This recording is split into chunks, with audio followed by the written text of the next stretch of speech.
For lowering elapsed times, there is no other that packs more power per dollar than Squeeze. On this segment, we'll be installing NOS's new LS2 Nitrous Plate Kit on our 2006 Trailblazer SS, equipped with GM's LS2 engine along with a progressive controller. Then we'll take our SS to Irwindale Dragway to test her under the influences of NOS. What we're doing today is installing the NOS LS2 Plate Kit on this 2006 Trailblazer SS. We're also going to upgrade it with a progressive controller that allows us to fine-tune the nitrous or manage the ramp-up. We're also going to install a POD, or pressure on demand system, which includes a bottle heater, a bottle opener, and a POD controller, and we're going to finalize it with the NOS Purge Kit.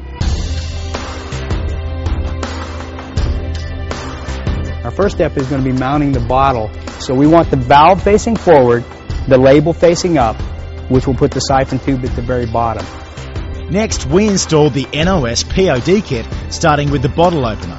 It only took a few minutes to hook everything up, including the bottle warmer, before we moved to the wiring. We took the time to make sure all of the nitrous wiring for the NOS progressive controller and POD system was tucked away neatly throughout the truck, including the switches for arming and purging the system. Those we mounted in the center console. After piecing the truck back together, our attention turned to mounting the NOS plate kit and solenoids under the hood. From there, we removed the throttle body. The new NOS nitrous plate simply slid right in front of the intake manifold and bolted in using the supplied hardware. NOS includes everything you need to mount the solenoids to your LS engine. First, we applied Teflon thread sealant to the inlet and outlet fitting for both solenoids before attaching them to their mounting brackets. We started with the fuel side of the system. After mounting the fuel solenoid to the passenger side of the engine, we plumbed it into the fuel rail and the nitrous plate. From there, we repeated the same process for the nitrous solenoid and wired the two solenoids to the progressive controller via the wiring we had already run from the cab of the truck. That buttoned up the installation, and then it was off to the track.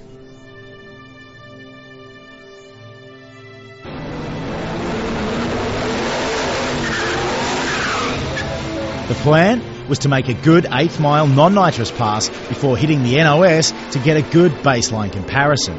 The Trailblazer's best naturally aspirated run was a 9.2 at 78.47 miles per hour, which equates to low 14s in the quarter mile.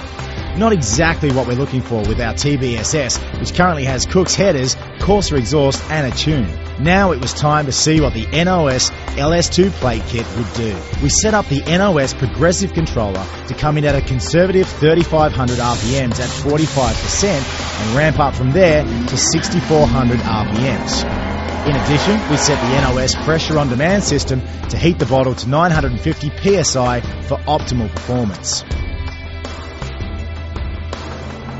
The results were impressive, an 8.44 at 86.88 miles per hour.